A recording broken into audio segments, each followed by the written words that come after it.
레위기 17장 8절에서 16절까지입니다. 레위기 17장 8절에서 끝절까지 함께 읽겠습니다. 너는 또 그들에게 이르라. 무릇 이스라엘 집 사람이나 혹시 그들 중에 우고하는 타국인이 번제나 희생을 드리되 회막문으로 가져다가 여호와께 드리지 아니하면 그는 백성 중에서 끊쳐지리라. 무릇 이스라엘 집 사람이나 그들 중에 우고하는 타국인 중에 어떤 피든지 먹는 자가 있으면 내가 그 피 먹는 사람에게 진노하여 그를 백성 중에서 끊으리니 육체의 생명은 피에 있음이라. 내가 이 피를 너희에게 주어 단에 뿌려 너희의 생명을 위하여 속하게 하였나니 생명이 피에 있으므로 피가 죄를 속하느니라. 그러므로 내가 이스라엘 자손에게 말하기를 너희 중에 아무도 피를 먹지 말며 너희 중에 우고하는 타국인이라도 피를 먹지 말라 하였나니 무릇 이스라엘 자손이나 그들 중에 우고하는 타국인이 먹을 만한 짐승이나 새를 사냥하여 잡거든 그 피를 흘리고 흙으로 덮을지니라. 모든 생물은 그 피가 생명과 일체라. 그러므로 내가 이스라엘 자손에게 이르기를 너희는 어느 육체의 피든지 먹지 말라 하였나니 모든 육체의 생명은 그 피인즉 무릇 피를 먹는 자는 끊쳐지리라. 무릇 스스로 죽은 것이나 들짐승에게 찢겨 죽은 것을 먹은 자는 본토인이나 타국인이나 물론하고 그 옷을 빨고 물로 몸을 씻을 것이며 저녁까지 부정하고 그 후에 정하려니와 그가 빨지 아니하거나 몸을 물로 씻지 아니하면 죄를 당하리라. 아멘.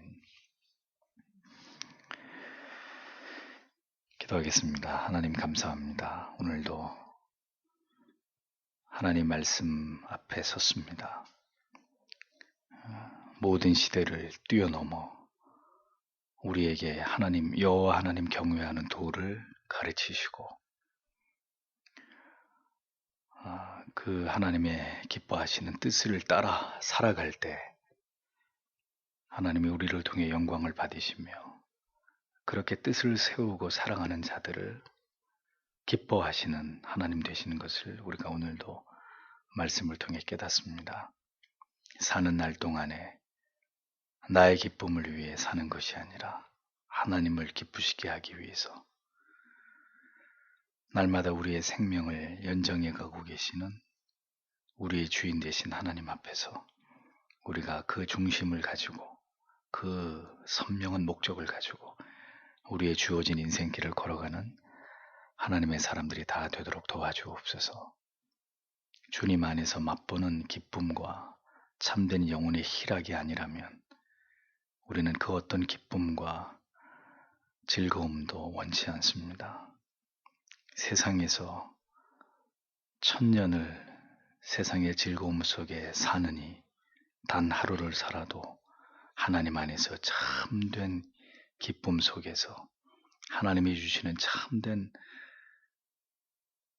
영혼의 희락 속에서 우리가 그렇게 머물다가 주님 앞에 가는 것이 그것이 진정한 성도의 삶인 것을 깨닫습니다. 주님 우리에게 남겨진 시간이 얼마나 있을지 알 수 없지만 주님이 부르신 그날까지 하루하루 그렇게 주님 앞에서 살아가기 위해 힘쓰고 애쓰다가 주님을 배울 수 있는 저희들이 되도록 주님 도와주시옵소서. 오늘도 하나님의 말씀을 밝히 깨달아 알게 하시고 하나님이 기뻐하시는 그 길에서 벗어나지 않도록 주님 우리를 인도하여 주시옵소서. 이 시간에도 주님께서 하나님의 말씀을 밝히 깨달아 알고 우리의 마음에 깊이 새겨지도록 우리에게 은혜 베풀어 주시기를 간절히 바라오며 예수님 이름으로 기도합니다. 아멘. 무릇 피를 먹는 자는 끊쳐지리라. 이런 제목으로 레위기 강해를 이어가겠습니다.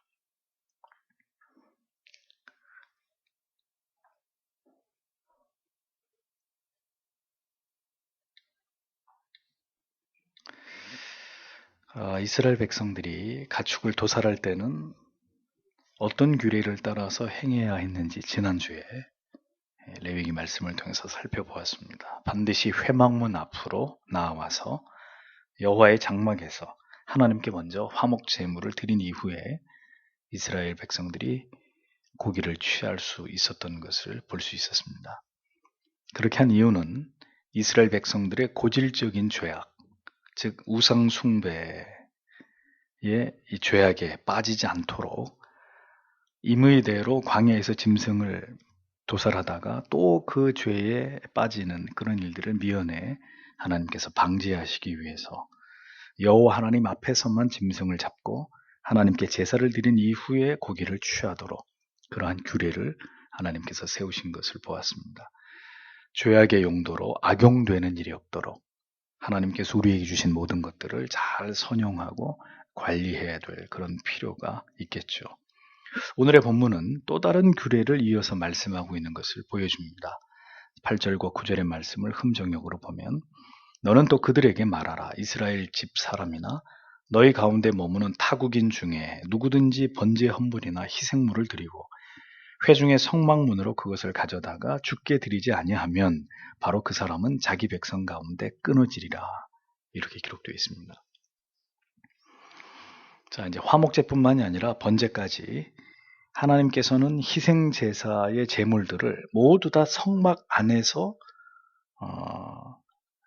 이것을 하나님 앞에 이 제물을 잡고 드리도록 그렇게 정하셨습니다.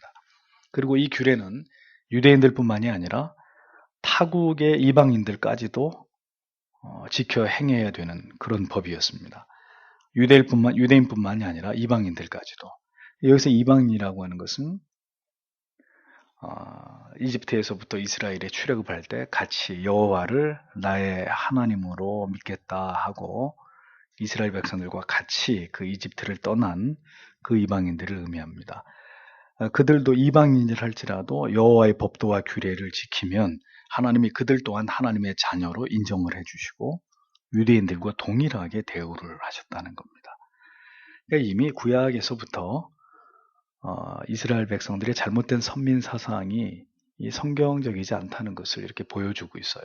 하나님께서는 분명히 유대인만이 아니라 하나님을 나의 여호와 하나님으로 시인하고 고백하는 이방인들까지도 그들에게도 참 하나님 아버지가 되신다는 이 사상을 성경은 분명히 우리에게 보여주고 있습니다.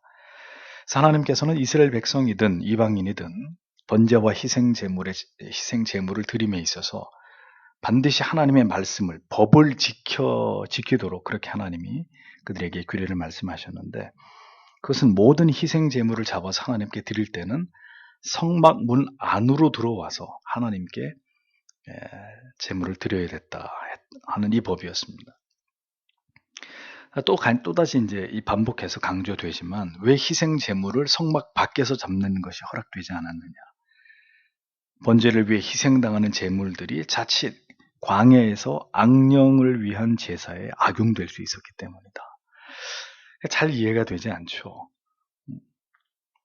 왜 하나님이 이런 것들을 우려하시고 염려하실까? 근데 그것을 우려하고 염려하시는 하나님의 잘못되시는 것이 결코 아닙니다. 문제는 전적으로 타락하고 부패해버린 우리 자신도 우리 자신을 믿을 수 없는 문제는 죄악된 우리 인간들에게 있는 거죠. 그래서 하나님이 우리가 어떤 존재인지를 잘 아시는 거예요.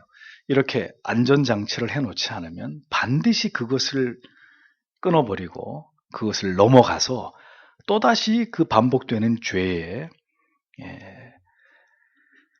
넘어지게 되고 그 죄로 다시 돌아가 버릴 그런 습성을 가진 존재가 우리라는 것을 하나님은 정확히 우리를 알고 계셨던 것입니다. 그래서 우리는 그렇게까지 하실 필요가 있을까 하고 의아하게 생각할지 모르지만 하나님 편에서는 우리를 위해서 하나님이 그렇게 장치들을 하신 것입니다. 그렇게 하지 않으면 반드시 너희는 다시 그 죄로 가게 돼 있다. 그렇게 말씀은 하시지 않았지만 하나님은 그것을 우려하고 계셨다는 거죠. 그래서 칼빈은 성경이 하지 말라고 한 것은 성경이 하라고 혹은 하지 말라고 이렇게 언급하지 않은 모든 아디아포라의 문제에 있어서는 더 엄격하게 하지 않는 쪽으로 우리가 하나님의 말씀에 순종해야 된다 이렇게 본 것입니다. 왜? 그게 안전한 것이기 때문에. 왜 하나님께서 희생제물을 성문 밖에서 잡지 못하게 하셨을까? 분명히 그것을 염두하고 이와 같은 규례를 하나님이 만드셨는데, 실제로 주석가들에 의하면 당시 이스라엘의 12지파 안에 출애굽을 통해서 이제 가나안으로 들어가는 과정 속에서 많은 분파주의자들이 일어났다는 겁니다. 하나님의 명령을 거부하면서 자꾸 어떤 인간적인 세력을 규합하려고 하는 이런 악한 사람들이 출애굽한 이스라엘 백성들 가운데 있었다는 거죠. 하나님이 계속 그들을 걸러내면서 하나님이 계속 그들을 죽이면서 그 순수성을 지켜 나아가도록 그렇게 이제 하나님이 이스라엘 백성을 이끌어 가시는 장면이 이제 모세오경에 잘 드러나 있습니다만, 그래서 그들이 이렇게 자꾸 자기 세력을 규합하려고 하는 사람들의 특징이 뭐였냐면은 하나님의 명하신 이런 제도들, 법, 규례 이런 것들을 자꾸 무시하는 거예요. 그래서 예를 들면 하나님의 명하신 제사 제도를 부정하고 희생 제물 가운데 제사장들에게 돌아가야 될 몫을 거부하고, 안에서 짐승을 잡으라는데 자꾸 회막문 밖에 나가서 실제로 짐승을 잡고, 이렇게 자꾸 하나님의 법을 임의대로 넘나들면서 하나님의 규례를, 하나님의 명령을 어기면서 그렇게 임의대로 자꾸 일탈을 저지르고 있는 이런 분파주의자들이 있었다는 거죠. 물론 당연히 이렇게 하나님의 법을 어긴 이들은 모두 하나님의 백성들로부터 이렇게 끊어지게 되는 이런 결과를 통해서 하나님의 심판을 계속해서 받게 되었지만, 계속 그런 자들이 일어났다는 거예요. 그러니까 우리가 생각할 때는 이 선민 이스라엘이 왜 이스라엘 백성 가운데 어찌 그런 사람이 있으랴, 있다는 거죠. 그때나 지금이나 택자들 틈 사이에는 불택자가 있고, 성도들 틈 사이에는 성도가 아닌 사람들이 있고, 늘 이렇게 혼재되어 있었던, 그래서 계속 하나님의 말씀을 통해 거르고 걸러서 그 순수한 것들을 지켜가고 보존해 나가게 하시는 이러한 어떤 하나님의 섭리적인 역사의 흐름은 성경 안에서도, 그리고 지금 이 시대에도 여전히 그런 양상은 드러나고 있다는 것을 보여줍니다. 이방인임에도 불구하고 이스라엘의 진안에 거주하는 자들은 분명한 신앙의 고백이 있어야 됐고, 이스라엘 백성들과 동일하게 하나님의 명하신 모든 규례를 준수해야 했습니다. 그러니까 이스라엘 백성이냐 이방인이냐 하나님은 그것을 중요하게 여기시지 않았어요. 어리석은 이스라엘 백성들만 지금도 자기들이 선민이라고, 지금도 잘못된 시오니즘을 가지고 다른 이방인들, 지금도 저희가 이스라엘을 만약에 성지순례를 하게 되면 안식일이 되잖아요. 토요일이 되면은 이스라엘 사람들이 우리를 벌레 보듯이 해요. 지금도 저런 아집과 교만 속에 아직도 이스라엘 백성들은 자기들이 하나님의 선민이라는 의식을 버리지 않고 있습니다. 그러나 성경을 통해 보듯이 하나님은 이스라엘 백성이나 이방인이나 그게 중요한 게 아니라 누가 하나님을 경외하고 하나님의 법을 지키고 하나님을 존귀히 여기느냐, 하나님은 그것을 중요하게 여기시는 분이라는 겁니다. 따라서 오래 믿는 게 중요한 게 아니라 얼마나 오래 교회를 다녔느냐, 이게 중요한 문제가 아니고요. 얼마나 하나님의 뜻을 바로 알고 그 하나님의 법도를 철저하게 지키고 참된 신앙의 도를 알아서 바르게 하나님을 믿었느냐. 그때는 지금은 여전히 하나님이 우리에게 보시는 중요한 어떤 그 하나님의 관점은 그것이라는 겁니다. 우리는 자꾸 다른 것들을 가지고 우리의 신앙을 자랑하려고 하고 우리를 나타내려고 하지만, 그때나 지금이나 하나님의 관점은 누가 내 계명을 지키는 자이냐, 그것이었다는 거죠. 그래서 주님께서도 먼저 믿은 자가 나중 되고 나중 믿는 자가 먼저 된다 말씀을 하셨잖아요. 법을 어기면 가차없이 백성 중에 끊어지는 것이 하나님의 법이었습니다. 그것이 율법이 갖는 지엄함이었습니다. 그러나 예수 그리스도로 말미암아서 어떻게 됐습니까? 우리는 죄를 범하고 하나님의 법을 어기게 되더라도 이제 하나님께로부터 영원히 끊어지는 징벌을 받지 않게 되었으니. 왜요? 주께서 그 모든 죄값을 지불하셨기 때문에. 그러니 이 예수 그리스도 하나님의 아들 메시아의 은혜가 얼마나 크고도 놀라운 것입니까? 우리가 구약시대 같으면 법을 어기면 그냥 끊어지는 거예요. 이스라엘 백성 중에서 끊어지는, 하나님의 회에서 제거되는 것입니다. 그런데 이제는 우리가 그리스도 예수 안에 있다고 할 때는 죄를 지어도 끊어지지 않는다. 이게 보통 은혜고 보통 축복인가요? 반드시 여호와 성막에서 번제와 희생을 드려야 하는 법을 말씀하신 다음에 하나님께서는 이어서 계속해서 또 다른 규례를 말씀하시는데 10절, 11절을 보면 이스라엘의 집 사람이나 너희 가운데 머무는 타국인 중에 누구든지 어떤 피를 먹으면 내가 피를 먹는 그 혼을 향해 내 얼굴을 고정하고, 이 부분을 잘 보세요. 한글 성경하고 약간 번역이 다릅니다. 내 그 혼을 향해 내 얼굴을 고정하고 그를 그의 백성 가운데서 끊으리니 이는 육체의 생명이 피에 있기 때문이니라. 내가 피를 너희에게 주어 제단 위에 뿌려 너희 혼을 위해 속죄하게 하였나니 피가 혼을 위해 속죄하느니라. 이렇게 기록되어 있습니다. 자, 성막 안에서 짐승을 도살하게 하신 또 다른 이유가 무엇 때문입니까? 짐승의 피를 먹지 못하게 하기 위함이다 라는 것을 알 수 있습니다. 이스라엘 백성이나 이방인이나 어떤 종류의 피든지 그 피를 먹으면 역시 마찬가지입니다. 그의 영혼은 영원히 하나님의 백성에서 끊어지는 것입니다. 한글 성경의 10절에 보면 어떤 피든지 먹는 자가 있으면 내가 그 피 먹는 사람에게 진노하여 그를 백성 중에 끊으리니 이렇게 되어 있죠. 흠정에게는 어떤 피를 먹으면 내가 피를 먹는 그 혼을 향해 내 얼굴을 고정하고 그를 뚫어져라 쳐다보신다는 거예요. 그의 악을 하나님이 뚫어져라 응시하면서 그가 저지르고 있는 악을 하나님이 주시하시다가 기어이 그를 백성 가운데서 끊어내버리겠다. 굉장히 더 무서운, 두려운 말씀이에요. 그렇게 지 멋대로 회막 밖에서 그리고 짐승을 죽이고 난 다음에 어떤 형태의 피든지 그 피를 먹는 자는 내가 그를 뚫어져라 쳐다보고 있다가 기어이 그 사람을 끊어내버리겠다. 하나님이 그렇게 말씀하고 있는 거죠.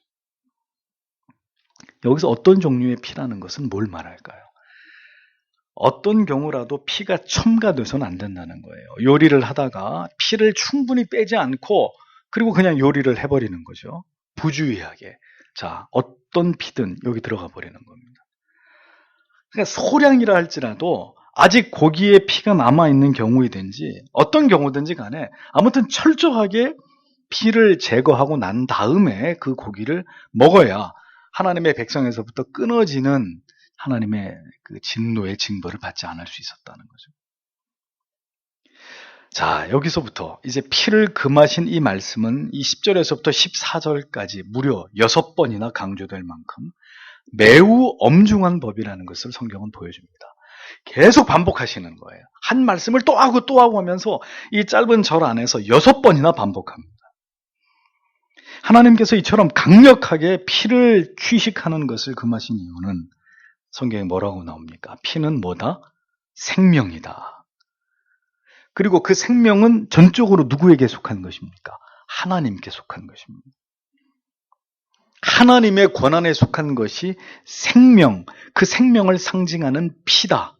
그러니까 이 피는 절대로 우리가 먹어서는 이 피를 취해서 우리의 어떠한 용도로 사용하는 것은 하나님이 엄중하게 금하셨다는 거죠. 어떤 경우에도 피를 취하는 것은 우리 인간에게 허락되지 않은 것이었습니다. 이것은 하나님의 주권을 침해하는 것으로 간주하시는 거죠.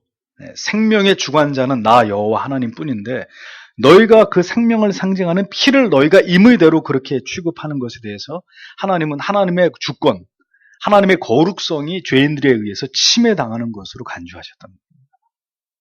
결단코 용서하지 않겠다.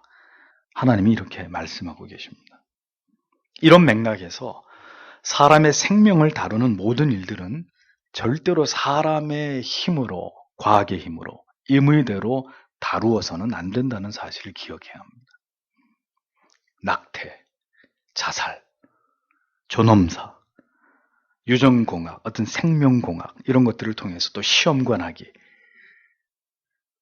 이런 어떤 민감한 주제들은 기독교 윤리의 차원에서 볼 때 매우 신중하게 다루어져야 될 문제이고 절대로 하나님의 영역을 침범해서는 안 되는 지금까지도 유효한 이것은 하나님 앞에 명백한 죄가 된다는 사실을 간과해서는 안 됩니다. 하나님이 이렇게 안 된다고 쳐놓은 것을 인간의 힘으로 넘어가려고 하는 거죠. 이것은 하나님이 허락하지 않으면 안 되는 것인데 인간이 임의대로 이 생명을 주관하시는 하나님의 주권을 침해하면서 우리가 원하는 대로 하겠다는 거잖아요. 이런 것들은 철저하게 하나님께서 금하시는 것이다 라는 것을 기억해야 되는 것입니다. 피는 하나님 앞에서 오직 성경에도 나옵니다. 속죄의 의미로만 사용되어야 한다. 그러므로 사람이든지 짐승이든지 불필요한 도살과 피 흘림의 문제는 이런 의미에서 우리가 매우 하나님 앞에 신중하게 다루어야 될 문제다라는 사실을 기억해야 합니다. 물론 지금은 피를 다루는 문제에 있어서 구약의 이 율법이 적용되어서 그렇게 피를 먹으면 끊어진다, 구원받지 못한다, 이렇게 적용할 수는 없습니다. 그런 의미는 이제 이 시대에서 더 이상 아니죠. 피를 먹거나 짐승을 도살하는 일에 있어서 이 법을 지켜야 되고 이 법을 어기면 끊어진다, 이런 말씀은 결코 아닙니다. 그렇지만 하나님께서 말씀을 통해서 무엇을 강조하시는지는 절대로 잊어서는 안 됩니다. 그 정신은 우리의 신앙 속에서 굳게 지켜져야 되고 계승돼야 되는 하나님의 명령인 거죠. 하나님을 두려워하고 하나님의 권위와 위엄을 침범하려고 하는 이런 경거망동을 우리는 삼가해야 됩니다. 하나님 앞에서 삼가 그 명령을 지키기 위해서 진지하게 노력하는 그것을 하나님은 믿음이라고 보시는 거죠. 하나님을 경외하고 하나님을 그가 사랑하고 있는 것으로 간주하시는 것입니다. 더욱 철저하고 근본적으로 하나님이 원하시는 신앙의 이 선명한 색깔을 띠기 위해서 우리는 그래서 이러한 구약의 레위기의 말씀을 근거해서 더 진지하게 노력해야 될 필요가 있다는 것입니다. 12절 13절을 보면 그러므로 내가 이스라엘 자손에게 말하기를 너희 중에서 어떤 혼도 피를 먹지 말며 너희 가운데 머무는 어떤 타국인도 피를 먹지 말라 하였나니 이스라엘 자손이나 너희 가운데 머무는 타국인 중에 누구든지 먹을 수 있는 짐승이나 날짐승을 사냥하여 잡는 자는 그것의 피를 쏟고 흙으로 그것을 덮을지니라. 이렇게 말씀합니다. 자, 계속 나오죠. 피를 먹지 말라고. 피를 먹는 것을 금하는 말씀이 계속 반복됩니다. 이어서 하나님께 드릴 수 있었던 선택된 짐승 이외에 만약에 이스라엘 백성들이 그리고 이방인들이 사냥을 해서 고기를 취하기 위해서 짐승을 도살할 때 반드시 지켜져야 될 것은 피를 어떻게 다루어야 되느냐, 바로 이 문제였습니다. 이 피를 다 그 짐승에서 빼내고 난 다음에 흙으로 그 피가 보이지 않도록 완전히 덮어라. 하나님이 그렇게 말씀하십니다. 피를 흙으로 왜 덮으라고 하셨을까요? 그 이유는 생명의 상징인 피를 다른 것으로 오염시키지 않기 위함입니다. 그래서 피를 쏟았을 때는 그 피가 보이지 않도록 빨리 흙으로 다 덮어서 그 피가 보이지 않도록 해라. 또 그 피를 우상 숭배를 위해서 사용하지 못하도록 얼른 그 피를 또 흙으로 덮으라고 하나님 그렇게 말씀하신 것이고, 마지막으로는 그 짐승의 피, 사람의 피든 짐승의 피든 그 피는 그리스도의 속죄를 상징하기 때문에 역시 그것을 함부로 여기지 못하도록 흙으로 그 피를 다 덮어버리라고 하나님이 말씀하신 것입니다. 유대의 랍비들의 전승에 의하면 이런 말을 하면서 피를 덮었다고 합니다. 당신의 규례로서 우리를 정결케 하사 그 피를 덮도록 명하신 여호와를 찬양하라. 이렇게 얘기하면서 피를 덮게 했다. 랍비들의 유대 장로들의 그 전해 내려오는 전승에 의하면 이런 기록이 나옵니다. 식량으로 고기를 취하도록 이것을 허락하셨지만 피에 대한 경각심만큼은 절대로 망각하지 못하도록 이 하나님의 명령을 반드시 지키도록 하나님께서 계속 이 피를 먹지 말아야 되고 피를 어떻게 다루어야 되는지에 대한 규례를 반복하고 계십니다. 그래서 서두에도 말씀드렸다시피 율법은 어떤 의미에서 일종의 안전장치다라는 거죠. 그 법을 지키면 무탈하게 하나님이 베푸시는 것 안에서 충분하게 살아갈 수 있지만 그 법을 어기면 하나님에게서 끊어져 버리는 것이죠. 그래서 하나님은 자기 백성이 자기에게서 끊어지는 것을 원하시지 않기 때문에 그러니까 또 말씀하시고 계속 얘기하는 거예요. 만약에 하나님이 그렇게 해서 좀 하나님이 이렇게 끊어내고 적당히 하나님이 이렇게 솎아내려고 하는 그런 하나님 같으면 한 번 이렇게 슬쩍 얘기하고 지나가실 겁니다. 그리고 거기에 걸려드는 사람들은 다 하나님이 일벌백계로 다스려서 다 죽여버렸을 겁니다. 그런데 하나님을 보세요. 하나님의 마음을 읽어보세요. 계속 얘기하는, 계속. 너희가 죄 아래에 있어서 분명히 죄를 짓게 되겠지만 하지 말아라. 이건 절대로 하면 안 된다. 그래서 이렇게 하면 반드시 죽는다. 끊어진다. 계속 강조하시면서 하나님의 법을 어기는 일이 없도록 분명하게 명시하고 있습니다. 그대로 내 백성들에게 가서 전해라.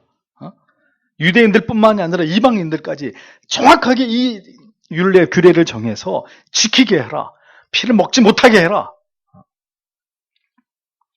예수님께서도 동일하십니다. 제자들에게 예수님이 중요한 복음을 말씀하실 때 어떻게 하셨습니까? 내가 진실로 진실로 내게 이르노니. 여기서 말씀하셨고 조금 지나서 또 말씀하시고 또 말씀하시고 계속 반복해서 무엇이 올바른 믿음인지 구원에 이르는 참된 믿음인지 복음서 속에서 보십시오. 주님이 계속 강조하십니다. 왜 자꾸 동일한 주제의 말씀을 반복하는 것일까요? 왜 죄에 대해서 자꾸 경고하는 것일까요? 그리고 올바른 믿음과 구원에 대한 이 권고가 왜 성경에는 계속 반복되는 걸까요? 그냥 한 말씀 하시고 지키든 안 지키든 너희들이 알아서 해라. 지키면 상을 주고 안 지키면 죽는 거야. 그리고 그냥 지나갈 일이지. 왜 하나님께서 이렇게 집착하시면서 한 말씀을 또 하시고 또 하시고 또 하시냔 말이죠. 그것을 통해서 하나님의 백성들이 믿음을 지키기를 원하셨기 때문입니다. 영생을 얻게 하기를 원하셨기 때문이죠. 하나님의 뜻은 지금도 죄인이 돌이켜 회개하고 하나님께 돌아오는 것이지 죄 가운데 버려지고 영원한 지옥불에 떨어지게 하는 것이 하나님의 뜻이 아니라는 것을 성경은 보여주는 것입니다. 그래서 계속 기회를 주는 거예요. 우리가 볼 때는 제발 하나님 그만하십시오. 저희도 알아듣지 못할 인생들한테 그렇게까지 하지 않으셔도 하나님 됩니다. 그건 우리 생각입니다. 하나님은 오래 참으시는 분이십니다. 우리가 상상하는 것 그 이상으로 하나님은 오래오래 참으시는 하나님이시다. 참 다양한 일입니다. 하나님이 오래 참으시는 분이라는 것. 하나님의 속성 가운데 사랑하는 백성들을 향해 길이길이 참으시는, 나 여호와는 오래오래 참는 하나님이다. 그 천만 다행인 얘기죠.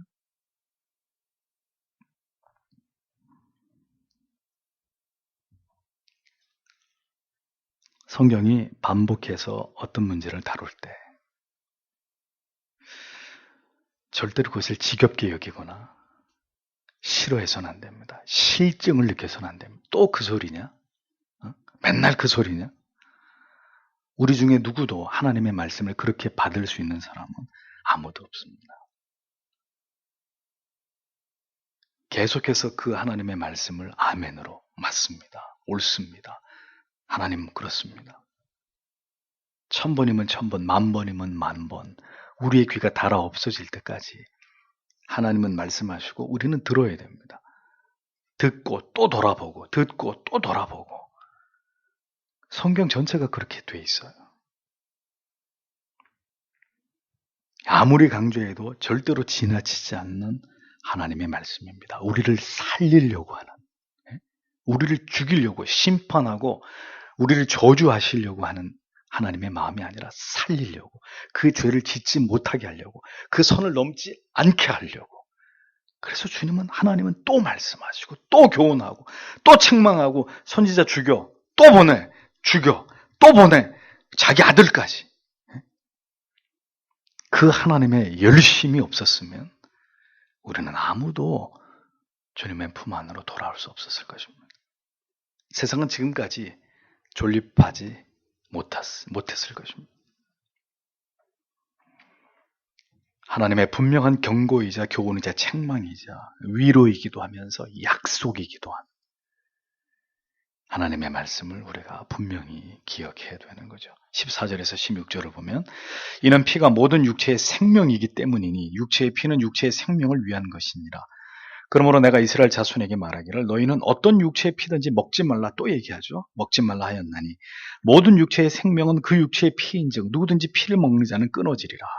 스스로 죽은 것이나 짐승에게 찢긴 것을 먹는 호는 너희 나라 사람이든지 타국인이든지 다 자기 옷을 빨고 또 물로 목욕을 할 것이며 저녁까지 부정하고 그 뒤에 정결하려니와 그가 그것들을 빨지 아니하거나 자기 살을 씻지 아니하면 자기 불법을 담당하리라.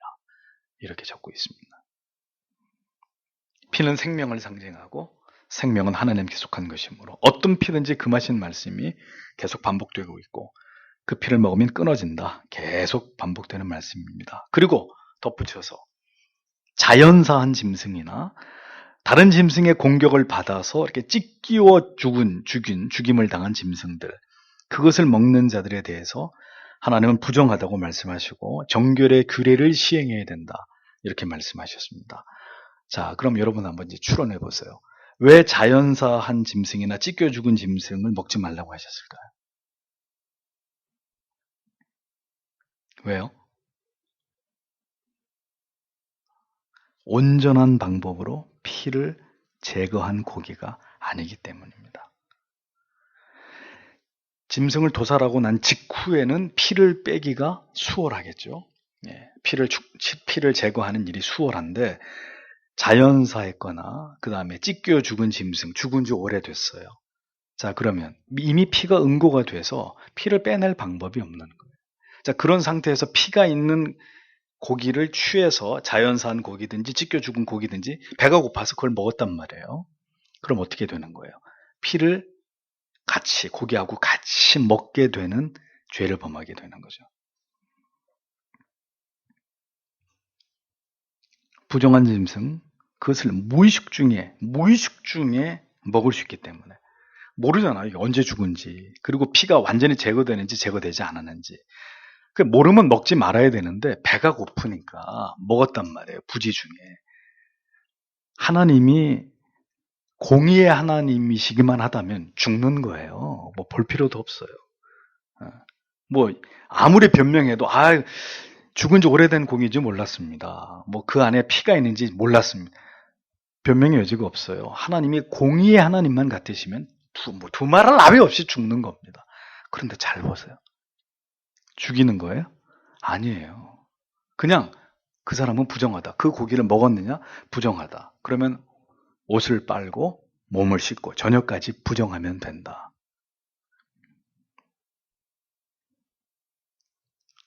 아무리 하나님의 법을 올바로 지키려고 했지만 부지불식간에 나도 모르는 사이에 먹어버렸단 말이에요. 그러면 죽어야 되느냐? 하나님이 죽이느냐? 끊어내버리느냐? 하나님이 마련하신 또 다른 구제책을 가지고 정결의 규례를 행함으로 극단적인 그 죄의 징벌, 그 결과로부터 하나님이 피할 길을 열어놓으셨습니다. 하나님의 뜻은 하나님의 백성들이 하나님의 법을 지킴으로 그 은총 가운데 살아가게 하시는 것입니다. 죄를 범한 인간들이 하나님의 법을 어김으로 결국 하나님에게서 끊어지는 것에 대해서 하나님께서는 이것을 너희의 몫이지 내 할 바 아니다. 나는 법을 세웠고 너희들은 지켜야 되는 건데 지키라고 했는데 안 지키면 너희가 죽는 거고 너희가 당하는 거니까 나는 그것과 상관없다. 이런 하나님이 아니라 하나님이 법을 세워놓으시고도 그 법을 어겨서 끊어지게 될 자들에 대해서 노심초사하시는 거죠. 그 법을 세우신, 우리를 지으신 아버지께서. 그러면서 거듭 이러한 하나님을 경외하는 법과 규례를 정하시고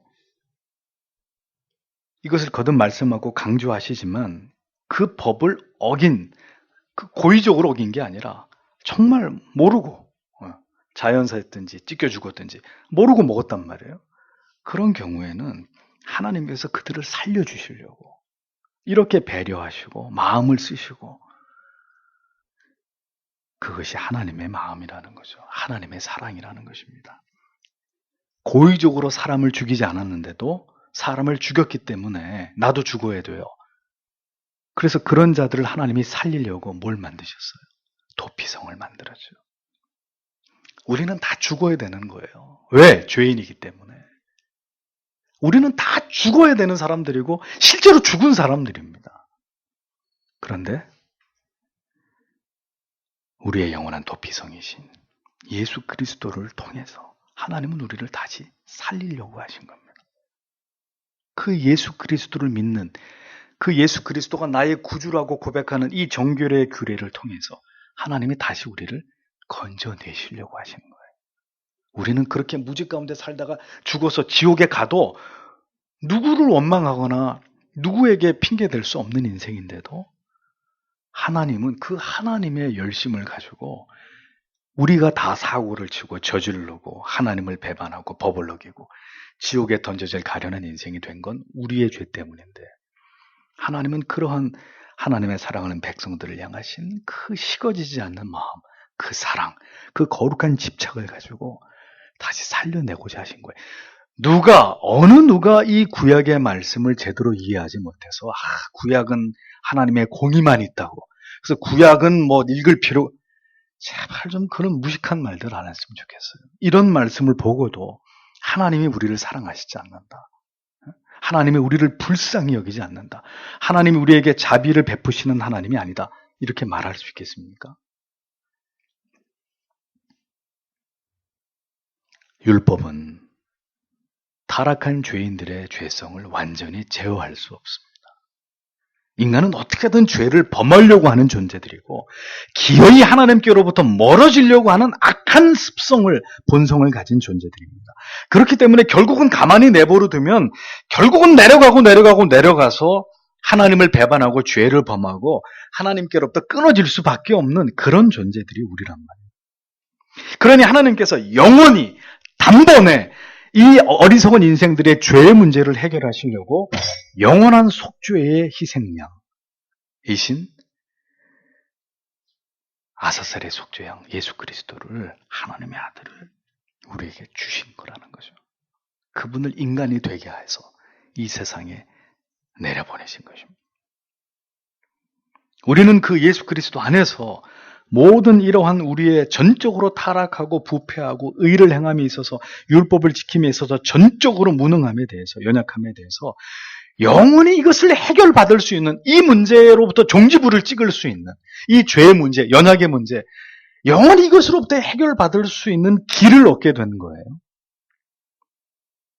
그것이 바로 죄를 회개함으로 예수 그리스도를 구주로 믿는 그 믿음을 통해서 우리가 얻게 된 구원인 거죠. 구원의 길. 우리가 구약의 이러한 규례의 말씀들을 이렇게 조목조목 살펴보지 못했다면 그리스도를 통해서 우리에게 주시려고 한 그 은혜가 얼마나 놀랍고도 귀하고도 감사한 것인지를 더 깊이 체감하기 어려웠을 것입니다. 이 율법에 대해서 이렇게 지엄하신 하나님, 그러나 그 갈피갈피마다 우리를 향한 자비를 보이시고 긍휼을 보이시고 무한하신 인내를 보이시는 하나님, 그 하나님의 마음이 신약으로 이어져서 그리스도를 통해 나타나고 우리에게 복음에 대해서 전해지는 이 모든 하나님의 우리를 향하신 그 마음을 우리가 말씀을 통해 읽어내지 못하면, 예수가 내 죄를 위해 죽었대, 그래서 그래서 교회 다니면 천국 가는 거야, 그럼 누가 몰라? 그런 지식적인 믿음에서 한 걸음도 더 나아갈 수 없는 것입니다. 그렇게 머리로만 믿는 믿음에서. 죄를 지으면 하나님께로부터 끊어질 자들이었던 우리들이 죄를 지어도 하나님께로부터 끊어지지 않는 존재가 되었다는 것. 그것이 바로 우리가 그리스도 안에서 얻게 된 가장 큰 은혜이고 축복인 것입니다. 다만 믿음으로 우리가 예수 그리스도를 구주로 믿게 되었다면 이제 우리는 죄와 더불어 치열하게 진지하게 싸워야 하고, 그리스도의 속죄의 공로를 분명하게 믿는다면 이스라엘 백성들이 아침 저녁으로 번제를 드리면서 죄를 사죄받아야 했듯이 우리의 삶에서 이 레위기를 강해하면서 계속 반복되는 중요한 주제인데, 우리의 삶에서 진지한 회개와 죄로부터의 돌이킴이 우리의 삶에서 매일매일 반복되어야 한다 라는 것을 절대로 잊지 않으셔야 되는 것입니다. 그러니까 이 그리스도로 말미암은 구속의 은혜가 선명하게 머리를 관통하고 마음을 관통하고 지나간 사람이라야 이 회개의 긴박성, 회개의 중요성, 이 회개의 진지함, 이런 정서들을 놓치지 않게 돼요. 근데 그것을 관통하지 않은 사람들은 회개는 연중 행사, 1년에 무슨 부흥사경회나 뭐 이렇게 특별히 좀 이렇게 좀 불을 뗄 때 그때 이렇게 좀 한번 눈물을 한번 이렇게 찔끔 흘리면서 주여 이렇게 회개하는. 그러니까 이 굉장히 근본적으로 어떤 그런 회개는 성경이 말씀하고 있는 그리스도의 구속의 은혜를 알고 그 은혜에 합당한 회개라고 말할 수 없는 것이라는 거예요. 이스라엘 백성들은 아침 저녁으로 번제를 드렸다. 아침 저녁으로 죄의 문제에 대해서 하나님 앞에 이 문제를 다루어야 했습니다. 우리 자신과 우리 자녀들에게 이 사실을 날마다 깨우쳐 주어야 합니다. 우리가 성경이 말씀하고 있는 그 그리스도인이 되기 위해서는 언제나 우리가 이 성경의 가르침대로 최선을 다해서 그렇게 믿어야 한다는 것을, 그렇게 우리의 죄의 문제를 하나님 앞에서 다루어야 한다는 것을, 우리는 죄를 지어도 절대로 하나님에게서 끊어지지 않지만 이것은 부동의 진리이지만 매일매일 우리의 죄값을 대신하신 그리스도 앞으로 나아가서 예수여 나의 죄를 용서해 주옵소서. 부디 주님 그의 당신의 피로 나를 깨끗이 씻어 주옵소서. 내 아버지 앞에 설 때 주의 공로로 말미암아 거룩하고 흠없이 아버지 앞에 서기를 원하나이다. 이 마음과 정서와 고백은 하루도 빠짐없이 우리에게서 하나님 앞에 드려져야 될, 하나님이 우리에게 원하시는 구원받은 하나님의 백성들의 합당한 신앙의 모습이 되어야 된다는 겁니다. 이거 잃어버리면 다 잃어버리는 거예요. 우리가 이 복음의 의미를 총체적으로 올바르지 않게 잘못 이해하고 있다는 것이 되는 거예요. 그런데 여러분, 이 시대에 이렇게 죄의 문제와 회개의 중요성에 대해서 우리가 이것들을 자주 생각하고 깨닫고 느끼고 살아가느냐? 교회 안에서도 이것을 침묵으로 일관하고 이러한 중요성에 대해서 이야기하지 않고, 그럼 다 같이 죽자는 얘기밖에 아닌 거예요. 우리는 너무도 분주하고 피곤한 삶을 살아가고 있습니다. 세상에서 많은 시간들을 장악당한 채로 그렇게 살아가고 있습니다. 우리의 영혼은 고독할수록, 그리고 고요할수록 더 하나님께 가까이 나아갈 수 있는 힘을 얻을 수 있는데, 우리는 절대로 고독이나 침묵을 사랑하지 않으려고 하니 점점 더 하나님을 신앙하는 일에 있어서 우리가 멀어질 수밖에 없는 것은 당연한 일이 될 수밖에 없는 것이죠. 얼마나 바쁘게 살아갑니까? 좋습니다. 바쁜 것도 이해할 수 있고 피곤한 것도 이해할 수 있습니다. 그러나 그 이유 때문에 하나님과 멀어지는 것은 우리의 영혼이 달린 문제잖아요. 우리의 생명이 걸린 문제잖아요. 이건 양보할 수 없는 문제입니다. 오늘도 이 같은 하나님의 규례를 우리가 말씀을 통해서 함께 나누면서 우리가 무엇을 위해 기도해야 될까요? 하나님의 마음을 먼저 살펴야 할 것입니다.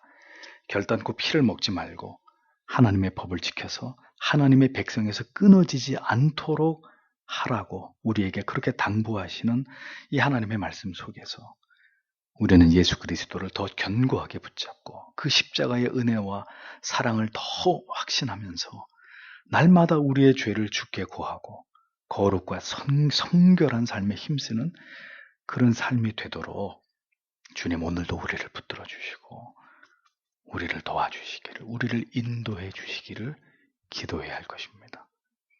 구약의 그 준엄한 율법 속에서 하나님의 긍휼과 자비와 사랑이 있음을 발견하면서 언제나 죄인들을 향하신 하나님의 마음은 돌이켜 회개함으로 사는 것, 영생을 얻는 것, 하나님이 그것을 우리에게 원하신다는 사실을 우리는 다시 한번 이 말씀을 통해서 기억하면서 오늘도 죄인들을 향하신 하나님의 넉넉한 긍휼과 자비하심이 우리에게 있다는 것을 믿고 주님 더 깨어서 우리의 영혼을 잘 관리하고 우리의 구원을 잘 간수하면서 부지런히 이 성화의 삶에 힘쓰는 우리의 삶이 되도록 주님 우리를 붙들어 주시기를 오늘도 우리를 위해서 우리의 가족들을 주의 몸된 교회를 위해서 다 같이 기도해야 될 줄 믿습니다. 기도하겠습니다.